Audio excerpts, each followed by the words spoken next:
Hey everybody, welcome back to Midwest Marksman. Today I'm taking a look at the EZshoot tactical flashlight. This one happens to be USB rechargeable, IP6 waterproof rated, and made from aircraft grade aluminum. Let's go ahead and do an unboxing real briefly. When you get the package, inside there's going to be two small boxes.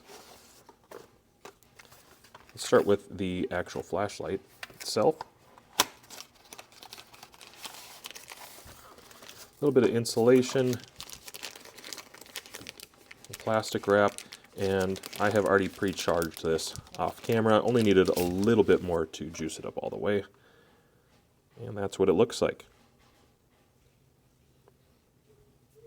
Put that aside for a moment, and then inside of this is going to be your accessory and your tools. There's our USB Type-C recharging, as well as the tools needed and an extra Allen or Torx.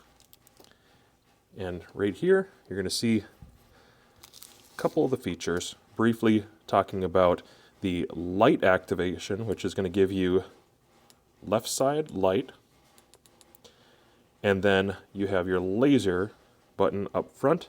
These are easy to depress at the same time if you so choose. I'm not going to shine this directly at the camera, but there's a green laser. You can see a little bit of that going on. Inside, there's a nice sleek body. It is relatively low profile, and it's got a Picatinny claw mount with a little retainer, a little spot saver. So that's going to engage your Picatinny in between, and you can run this in multiple different kinds of ways. I'm going to run it top rail on the flat top and see how that goes. This side is where you're going to have your USB-C charging, and it's going to hold up for rain, passing storm, something like that. You wouldn't want to submerge it, but this will keep it dry. And then when you're charging it, this little light right there is your indicator light, letting you know if it's charged or still needs a little bit more. You do have your warning, remembering that there is a laser inside of here. And on the laser feature, I'll bring it in a little closer. Here's your zeroing for elevation and windage. That's what some of these tools are for once it's mounted up on your rig. You're going to get quite a bit of luminosity, very, very bright, and I'm going to show that to you better outside here in a second when it's attached to another device. And if I wanted to, I can just show you with the thumb depressed here that actually it's easy to run both of them at the same time. You can simultaneously run those and cast light and a laser, and I can turn them on or off at the same time as well.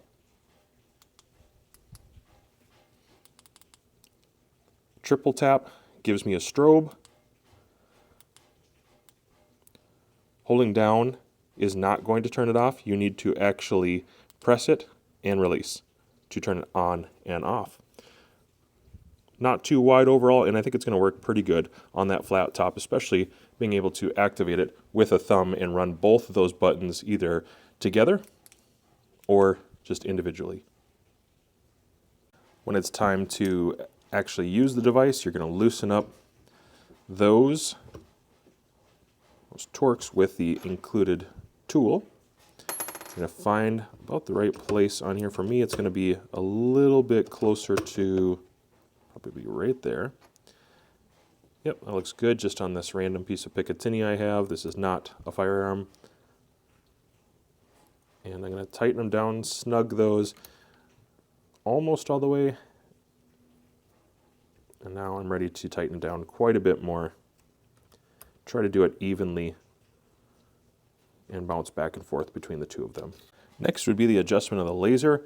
Once everything's ready, you're going to use this, again, elevation and windage both, and just make small increments, about an eighth at a time, and move that laser over to where your reticle is located, and then take it out to the range and true that up on your own. It's going to be different for each device with your height over bore, for your optic, your barrel, and the device itself. But those are your adjustments using this very small Allen. And if at any point you get confused, don't forget to use your owner's manual, which is going to kind of explain all the features to you really well.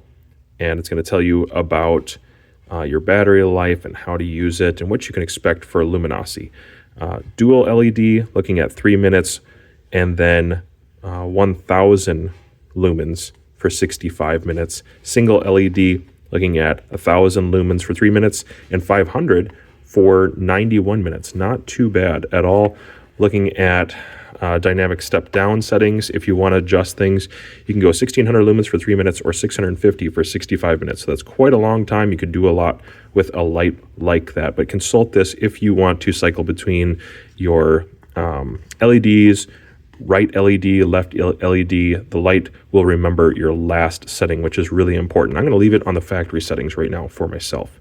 Again, if you don't know what to do, check out your owner's manual or come back to this video. One thing I almost forgot to mention, if you want to run momentary, you have to hold this down for 2 seconds plus, and then it will turn off for you. It won't work as just a button.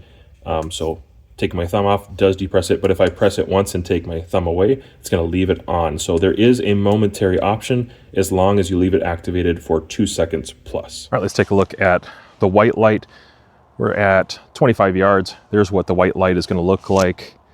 You're going to see quite a bit around me. Let's try out that momentary. I'm going to hold it for at least 2 seconds and off. And single click, it's going to stay on.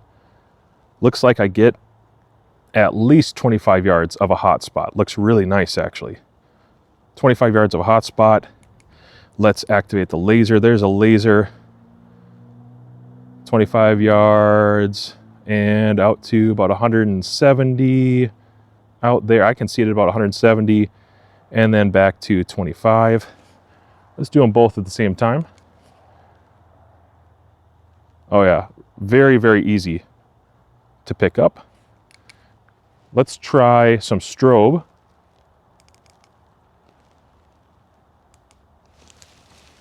Okay, and let's do a couple shots on target.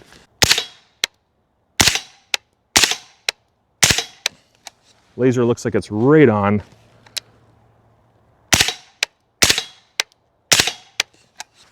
Looks good. One more time. That's awesome. Great light. Really good laser. Take your time to zero it and it'll be very reliable. Mine is zeroed for right about this distance you're looking at right here.